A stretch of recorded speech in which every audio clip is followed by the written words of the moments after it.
A question that plagues the modern traveler. Do I book an Airbnb or hotel? Both have their unique pros and cons, and today we share some of our dream Airbnb stays like our tropical paradise in the Everglades and Florida Keys, but also our nightmare experiences like midnight cockroaches in North Carolina. Keep listening to hear our stories and advice on how to find the perfect accommodation for your next adventure. Welcome to the Travel More Podcast. Each episode, we share custom itineraries, travel hacks, expert advice, and even stories of our past travel failures to help you level up your travel game. I'm Shelly, a lover of plans, itineraries, and cheap flights. I'm an expert deal finder with one eye always on the budget. And I'm Bruce, the improviser, ready to pick up where plans fail to turn letdowns into unexpected trip favorites. We're here to bust through barriers that stop you from making your travel dreams a reality. So book that flight, buy the tickets, and say hello to your next adventure. This is the Travel More Podcast. Hey everyone, and welcome back to the Travel More Podcast. Woo! Episode 8! So first, before we get into today's episode, we're excited to be wrapping up our contest for a year of Premium Scott's Cheap Flights, now called Going. Yeah. So thanks to everybody who put in your email and submitted an entry. We'll be announcing that winner, not on Tuesday when our podcast launches, but on Wednesday this week. So that's the 19th. Yeah, we're really excited. We've had a lot of fun doing this giveaway. I'm hoping that we can find some more opportunities, just because I think that, or I don't want it to be a barrier, the money piece to getting kind of started with some of these amazing tools like Scott's Cheap Flights. So I'm hoping that we can start to kind of give some more of that away to, open the doors. Yeah, because a big reason we chose Scott's Cheap Flights as our first offer is to help, create that opportunity for people. Yeah, and then they came through and sponsored it for us. Yeah, so thanks so much. much. We love good Scott's Cheap Flights. But yeah, definitely stay tuned. There will be more things like this in the future. Yeah, and today, we are kind of talking about the other piece, the other most expensive piece, I guess, of travel. So you have your flights, which obviously are going to be a huge piece of your budget. But the other biggest piece of your budget, probably even more than your flights, is going to be your accommodations. Right. And, when we think about accommodations, Shelly and I kind of put it into two camps right now. You've got hotels that cover a range of accommodations. But then, of course, we have, for the modern day, the modern traveler, right? Airbnbs. Yeah. And when we say Airbnb, even throughout this episode, we really mean Airbnb, VRBO, Vacasa, like all of these kind of rentals. Home rentals. Right. It's essentially rental by the owner. Yeah. Not a big company, not like a big chain of hotels. And if you don't know like VRBO, what that means, it's vacation rental by owner. So it's just another type of, similar to Airbnb. It's another type of, you're renting someone's home or maybe a property that they own more directly, typically. Yeah. So we're going to kind of go over, explaining a little more about each of the services and kind of our pros and cons of each of those, our experiences in some of these either hotels or home rentals, and then finally our recommendations or kind of our bottom line of when you should choose which one. So why don't we start with explaining, what's the difference? What makes these two distinct groups, whether it's hotels or Airbnbs, VRBO? Yeah, these come down to a few different, very distinct categories. There's price, style, credit cards and loyalty, dependability, and group size. Those are kind of our main categories that we look for when we're trying to choose what kind of accommodation we're going to go for. Right, that's how we would break it down. Yeah, so let's start with price. That's, probably our biggest thing most of the time is how much does it cost? Right. So Airbnb, that's what everyone wants to know. Yeah, right. So Airbnb rose to popularity mostly or almost exclusively, I think, due to its competitive pricing. And this was back in 2014, 15 is kind of, I think, when they came on the scene. We really were using them pretty heavily in 2017. And that's really, I think, their kind of heyday of popularity. And it was awesome. They were so cheap, way cheaper than you could get for hotels. And it was just a cool way to experience cities. However, since then, there's some cons for sure. Right, so Airbnb. I think because of the popularity, some things have definitely changed. And if you're listening and you've used Airbnb over the years, you probably have noticed things like when you look up Airbnb, it might say $99 a night. That sounds great when all the hotels are $150. However, but then you get down to the bottom line of their pricing, and they've added in a bunch of different charges, a big one being cleaning fees. And sometimes these cleaning fees can be hundreds of dollars. Right. So that's my biggest, I guess, frustration with what's happened with Airbnbs is that the pricing is not always easy to find when you're searching. Yeah, and they can be literally more than $100 a night in addition to whatever they're saying their price is. Right. So you can see something and it's like $100 a night, you're going for 2 nights, and at the end it's almost $500. So I guess the first thing you can consider when we're defining these categories is when you look up hotels, you're going to know the price. It's going to be pretty easy to use search engines to find the price per night. And when you're looking at Airbnbs or VRBO, you got to be careful about hidden fees or added charges that you don't necessarily see in the search engine.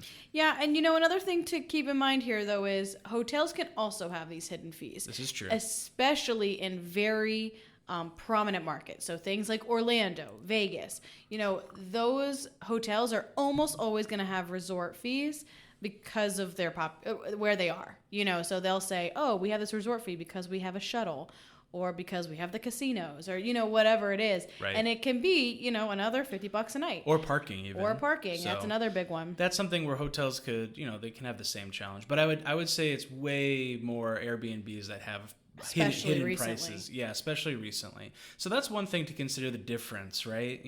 Hotels versus Airbnbs, how they're priced and what you're looking for. Yeah, I actually have been looking at Airbnbs recently, which we'll talk about a little later, why I'm looking at Airbnbs as opposed to hotels.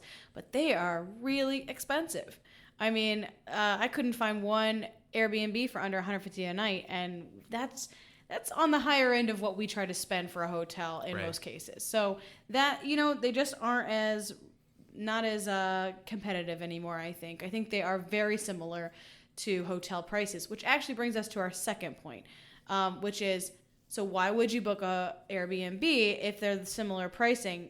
One of the big reasons could be style. Right.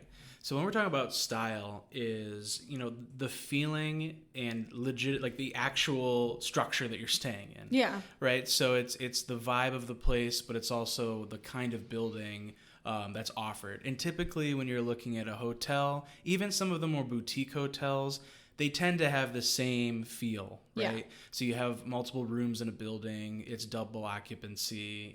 It's set up a certain way. Yeah.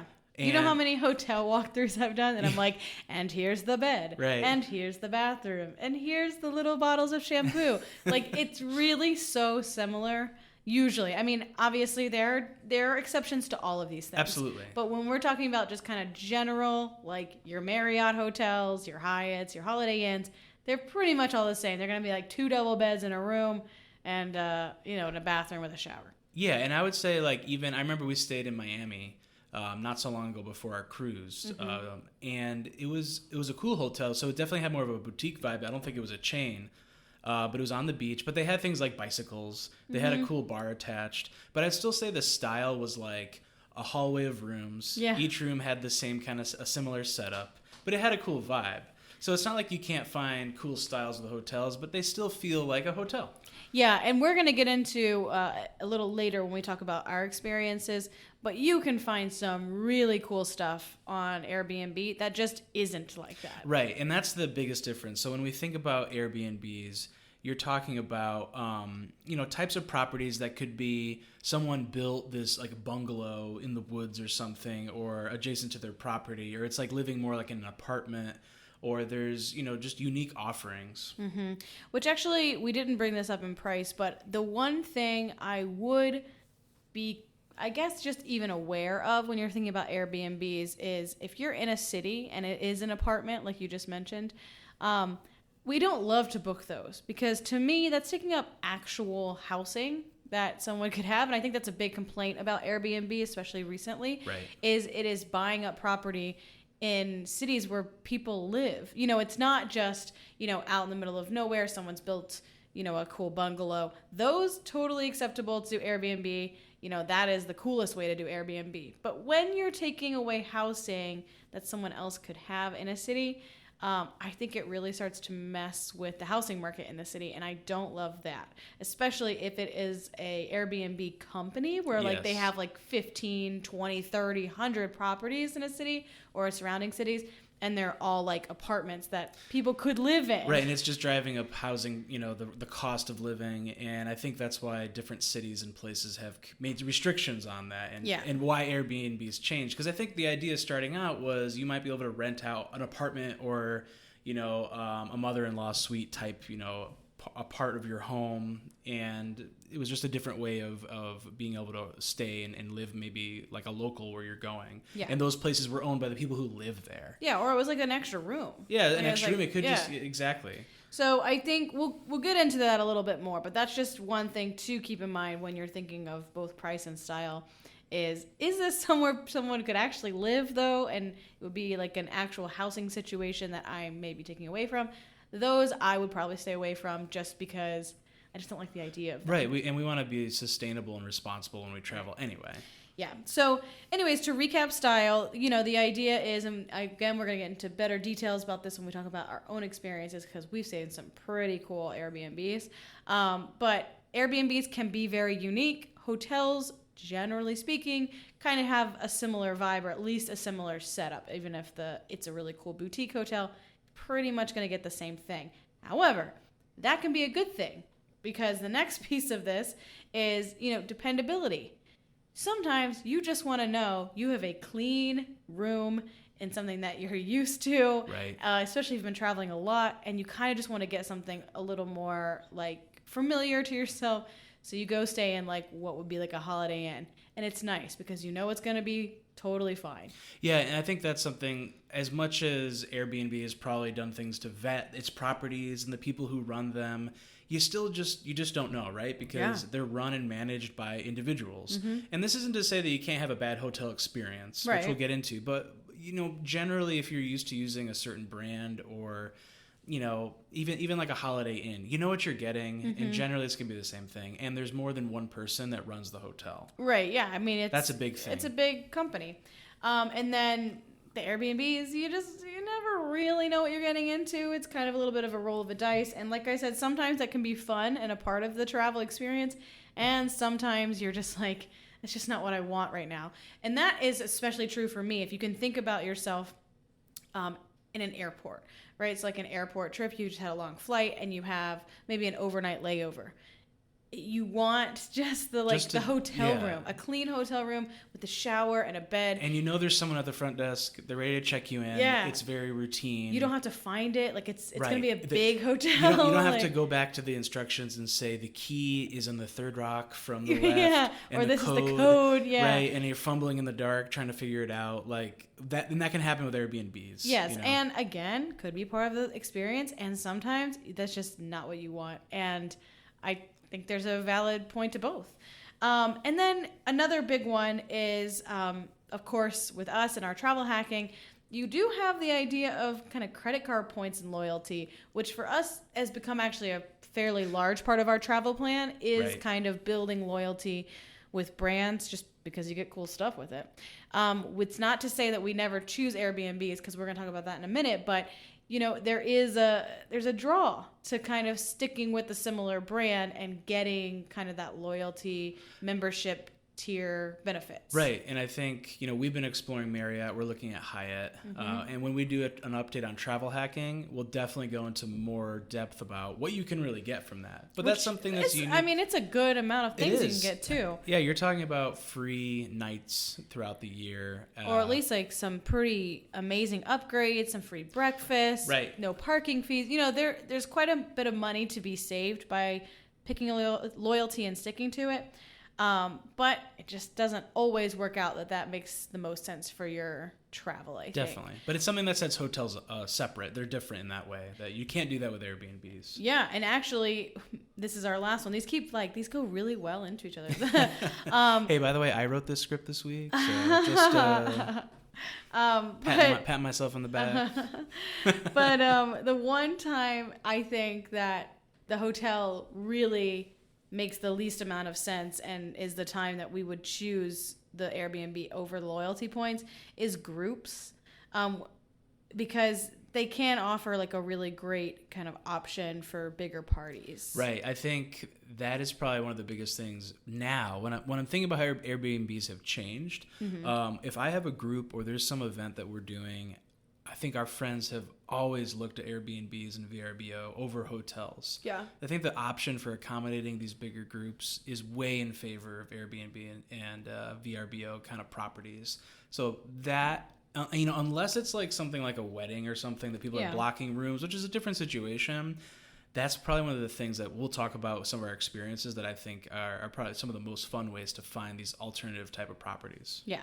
So speaking of that, let's jump into some of our experiences. This is kind of a fun one because we're going to talk about like some super cool kind of hotels and Airbnbs and some nightmares. Really not great. Like total nightmares. Yeah. Dreams and nightmares. Like literally we woke up at like midnight one of these and literally said, should we just leave? Like, it was so bad. But we'll get to that in a minute. Let's start with some really awesome Airbnbs. Give them the good stuff first. Yeah, let's do the good stuff. Let's start with, like, a pretty cool one, which is New Orleans. Like, we've already mentioned we love New Orleans.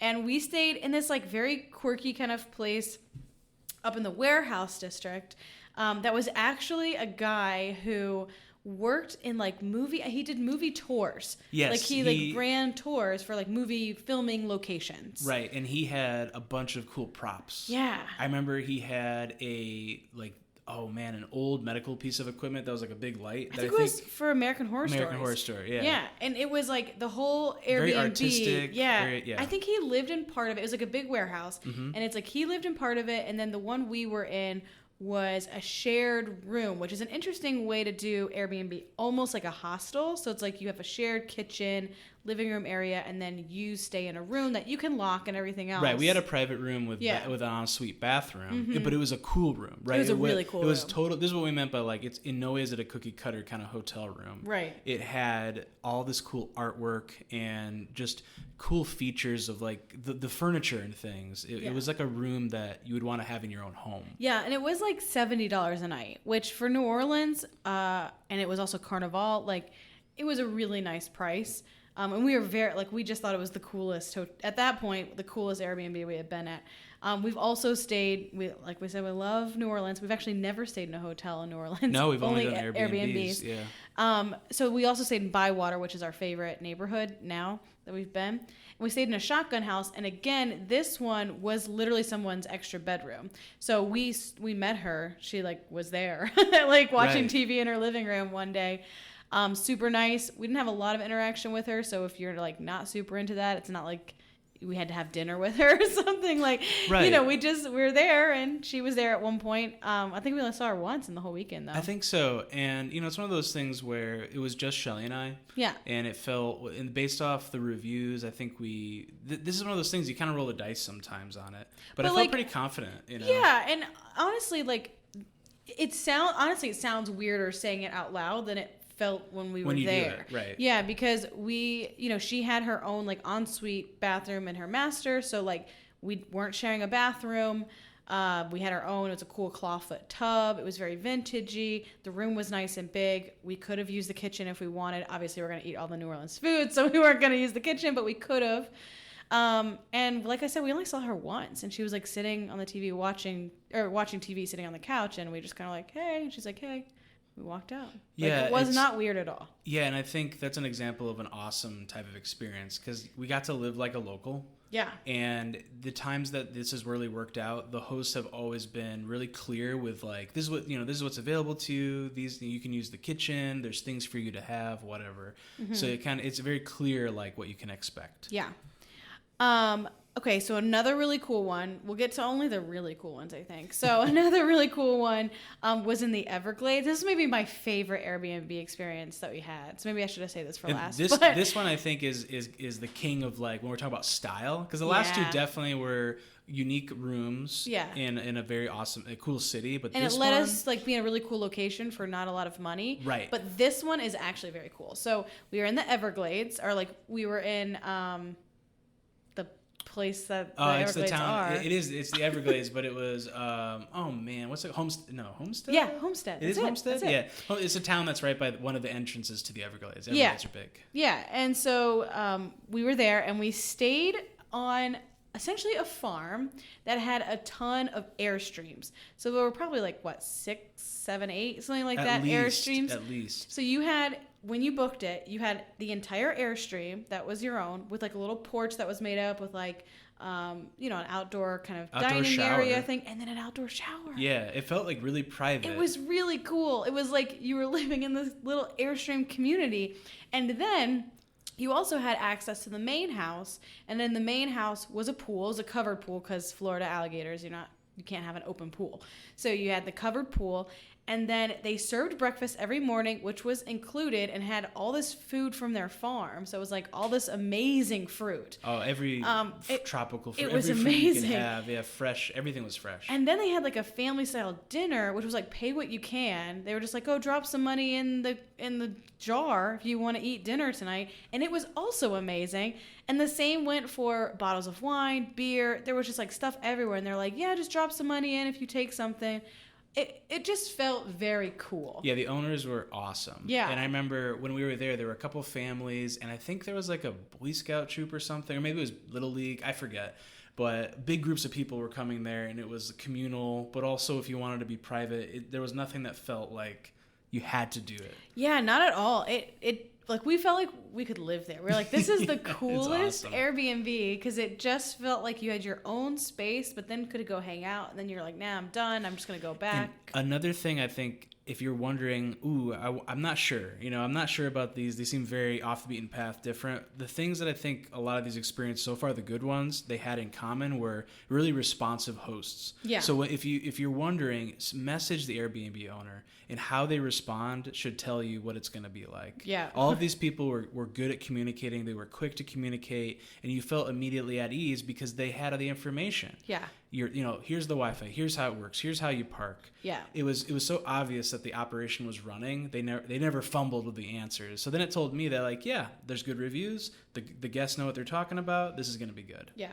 So that was definitely one of the best ones. That was. Although this one's also very cool. So actually, in that same trip, we just like hit the money on a couple here. That same trip, we went to the Florida Keys. Now, the Keys are extremely expensive. So we had a hard time finding kind of an accommodation that we could afford. And we found a boat.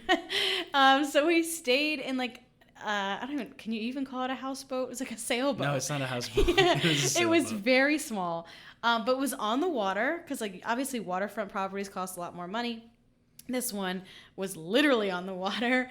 And it was just a really cool experience. Now, I will say we were in like a dock, and so we felt like it was kind of an open dock.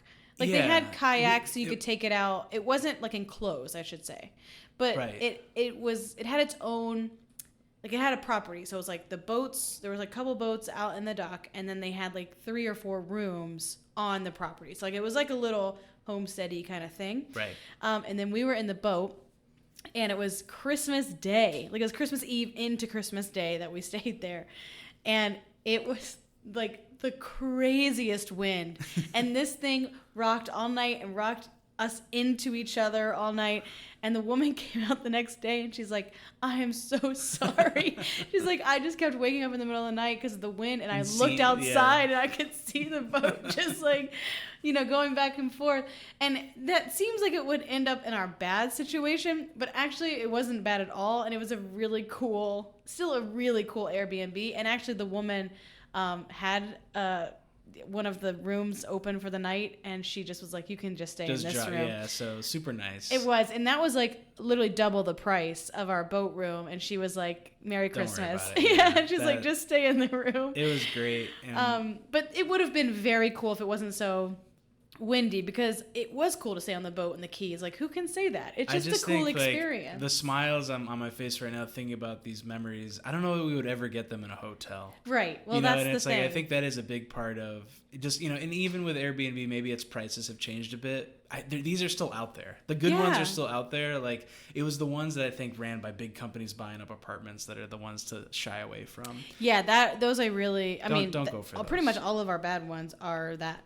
I agree. Yeah. So our last one, which I would say is a good one, because it like starts out good and then starts to get a little bit into the weird. So it like will transition us into our not great experiences. And this one doesn't even exist anymore, so it's not like we can badmouth them and we're ruining their business or something. But it was in Charlotte, North Carolina, and we just used it as a stopover while we were driving. So like we weren't vacationing in Charlotte. Yeah. We just were stopping over for a night, which this is why at this point I'm staying in a hotel if I'm road tripping. If I were to go back, I would rather have done a budget hotel. Yeah, I mean, in a road trip, I'm sorry. I just, like, if I'm just staying for the night, like, literally for 12 hours, I just need somewhere comfortable and clean. Yeah. But this is in our very budget travel times, and we couldn't afford a hotel, and so we stayed at this Airbnb. And again, it was like a private room in a residence, so we didn't have the whole place to ourselves, but it had a private entrance. Yeah, separate entrance. You know, it was its own thing. We didn't have to go into the living room with the family or anything. Right. So we didn't really ever meet them, except... and wait, I should say this before. It did have a really cool outdoor area, like a spiral staircase and like a hammock. It was like a double-decker outside porch kind of townhouse. So like we were on the first floor. Yeah, so it was a really cool spot. It was. We felt like, and it was very cheap and it had nice parking. It was easy. But there was this very strange sliding door that locked from the owner's side. Right. So like we couldn't access their house, but they could come in to our spot whenever, which I guess that does make sense because it's their house. But still, it was weird. Just well, it was like their laundry room. So there was like a moment he was like doing laundry, and we could like see him through the crack, and we're like, he could definitely see us, right? Like completely see us. Which again, we were just like sitting watching TV, but I was like, this just feels a little weird, a little too close. Yeah. Like only because I think it was like. There was a guise of it being private, and then it was like, but that's not super private. Yeah, like it was actually less private, in my opinion, than when we stayed in New Orleans with the woman, because that door closed all the way. It closed and we could lock it. But I also think it is because it was clearly defined ahead of time. And this one, it was just a little like, now that's weird. Yeah, and actually, while he was standing there, like we wanted to open a bottle of wine, and we're like, hey... Do you have a wine opener? Oh, I forgot about that. Through the crack of the door. That didn't happen. Yes, it did. Yes, it did. So that's what I'm saying is like, you're right. This is like the weird part. We were like, I thought the wine washed away that memory. We could see him. We knew he was there. Right. And that was even, I think his reaction to us, which was very like, oh, you can see me. That was like made it a little weirder because I was like, yeah, we can see you. It's like a 2-inch crack in the wall.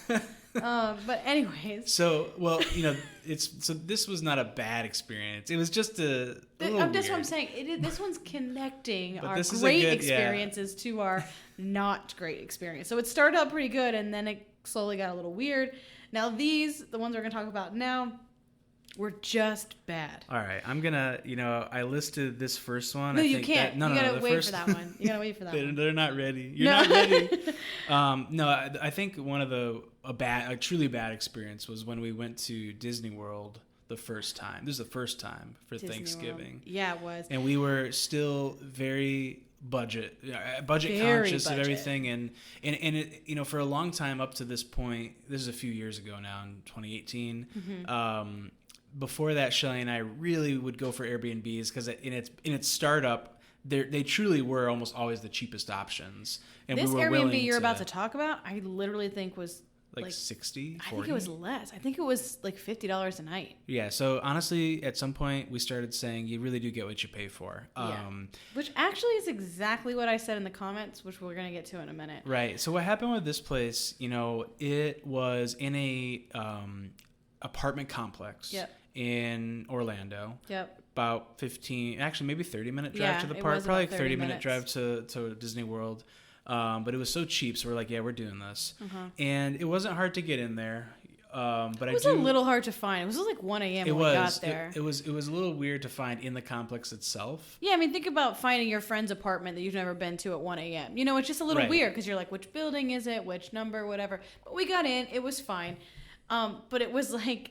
a series of things that just kept getting like... Yeah, it was... you get there and you're like, okay, well, it's $50 a night, but like, there's literally a couch with like a pillow. Right. Well, the bed had like... The bed had literally like a pillow. A pillow, right. And there was like, a queen bed with one pillow. And like a sheet, barely a blanket. We literally used like towels. Oh, that's right. As pillows because there wasn't pillows. Right. But again, $50 a night. You know, it is what it is. But it just started there. We weren't actually that turned off on it at that point. No, because I think we knew it was cheap. You know, and it's like, okay, whatever. But then it just started. It started from there and it got worse.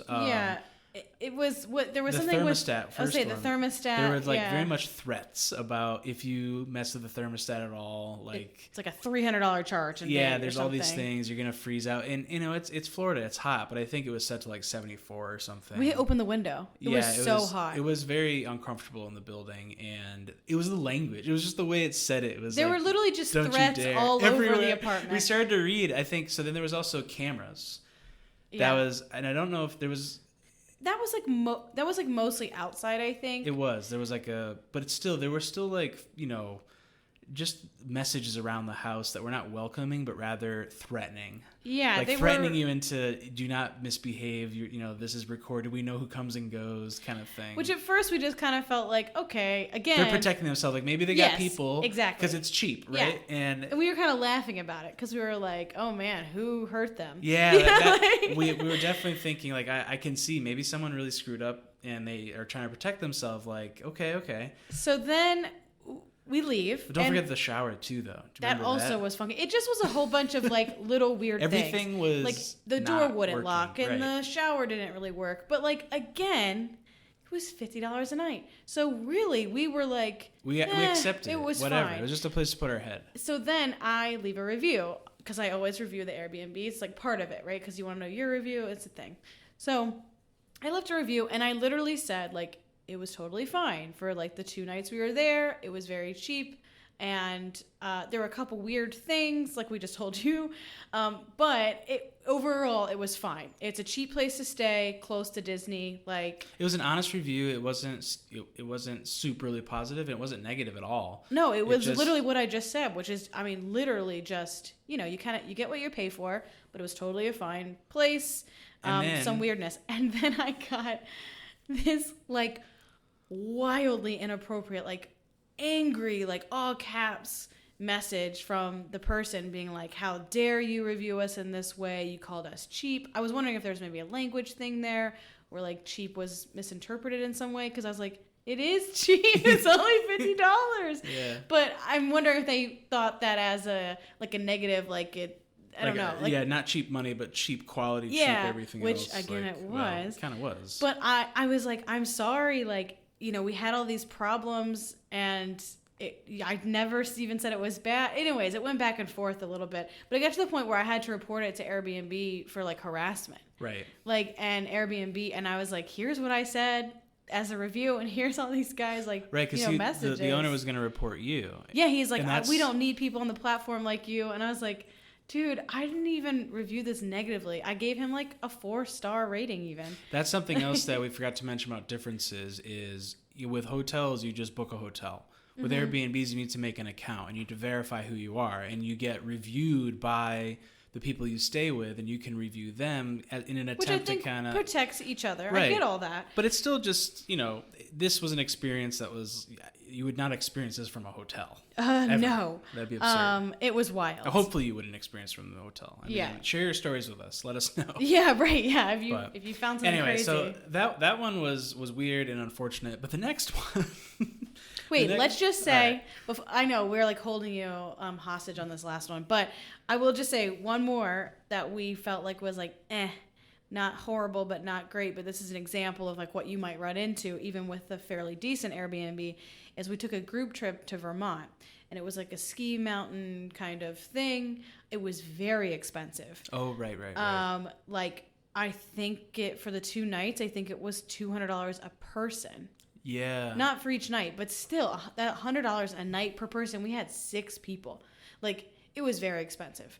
And it was cool, but it definitely didn't feel super clean. In fact, I think we rewashed all the dishes because we, like, found stuff on the dishes. Yeah, and the dishwasher didn't work well either. Yeah, and it just, like, there just was some weirdness. Like, it just didn't feel super clean. It was fine. None of us complained. But then when we were leaving, the cleaning instructions were insane. Right. Like, there was just, like, all this cleaning that we were expected to do or we would get fined, and it also had a cleaning fee. Yeah. And it didn't feel that clean to begin with. So it was just like a very weird thing. I was like, I don't really want to pay $250 if I have to literally deep clean this house myself. And that is some of the weirdness you can find. The rules, yeah, there's often contingencies and rules, and it feels it's never good if it feels like a threat. Yeah. Or if it feels like you're going to get fined if you don't. Yeah. When you're like, I'm already renting this place. Right. Like, I'm not going to, it's not like I heard anything. Right, exactly. And so that's just an example of like, we probably should have started with that one. But it's like not a horribly negative experience, but it is something that I find more and more recently as I'm doing Airbnbs. Right. Yeah. All right, so let's talk about the bad one, the really bad one. Yeah, we'll go through this quickly because honestly, you've heard us kind of complain about some other ones. Okay, so this was, again, in North Carolina because that kind of ended up being a halfway point between Connecticut and Panama City, and we did that road trip a few times. So this is just an overnight and a road trip. We'd already driven 12 hours that day, and we arrived somewhere around 7:30, almost 8 o'clock, I think, at night. And the room wasn't ready. Yeah, right when we got there, they wasn't not just ready, they were doing construction. Yeah, it was like a plumbing thing. Like they were like literally... They were redoing the bathroom. Yeah, and it was already almost 8 p.m. on a... we were supposed to have had it at 3 p.m. Right. And so it was like already kind of like, guys, what? What is happening? This is late. So, but it's okay. Again, we give it the benefit of the doubt. We go down to a brewery, eat some dinner. And, we had our dog, so we had to literally leave him in a cage in the room with the other people. Right. Which was also not our favorite thing. But we didn't really have much of a choice. And then we came back. They're, like, literally cleaning up. Barely it's like done. 9:30 at this point, and they're kind of like, I guess we can leave. Like, we'll clean it up. And we're like, yeah, it's 9:30 at night. Like, we only have this place for 12 hours now. And the place is super hot because the AC wasn't, they had the doors open and they were working. So not only were we back, but it was like super hot room. Oh, we get in there and it's just awful. First of all, the bathroom's a mess because they've been doing construction. It's super hot, like Bruce is talking about. The bed is just horrible. Like it's so hard. I would go into the kitchen. I remember I turned on the fan and dust went everywhere. It was honestly, that was kind of a fun moment. That was funny. Because at that point we were just dying. This is like it was disgusting. There were like cockroaches in place. Like it was just disgusting. Dude, the cockroach when I went to the bathroom, hot. That was the cockroach came out from like under the trash can. And it was, I think the biggest thing though was it was disgusting. Obviously, we're talking about it, but it's also so hot. Yeah. And so Bruce already doesn't do well in the heat, and we both woke up at like midnight, like sweating in this gross room. We might as well just go and drive. Yeah. And we were like, should we just drive or like what do we do? Like we try to sleep more. Like it was terrible. It was horrendous. Actually, I don't think I ever got a refund. I was kind of hoping I would get some back because of how long that check-in process took, and I might have gotten a little bit back.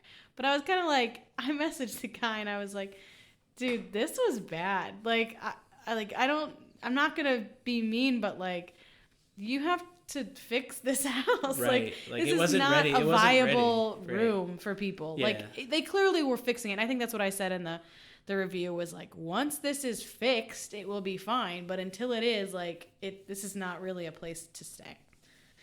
Anyways, that was definitely our worst. That was the nightmare one. Yeah. So let's kind of talk about our recommendations and when we would, choose why would you Airbnb choose one or versus the hotel. other?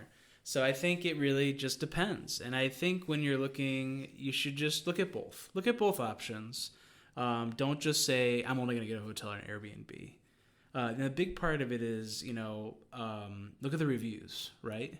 Yeah, the reviews are a big one, a really big one for Airbnb is definitely take the time and read through them and see not only what they're ranked, but what they say. Because like for me, I'm looking for good location usually. So I'm looking for that keyword. How good is this location? Or some other type of amenity that I'm specifically looking for.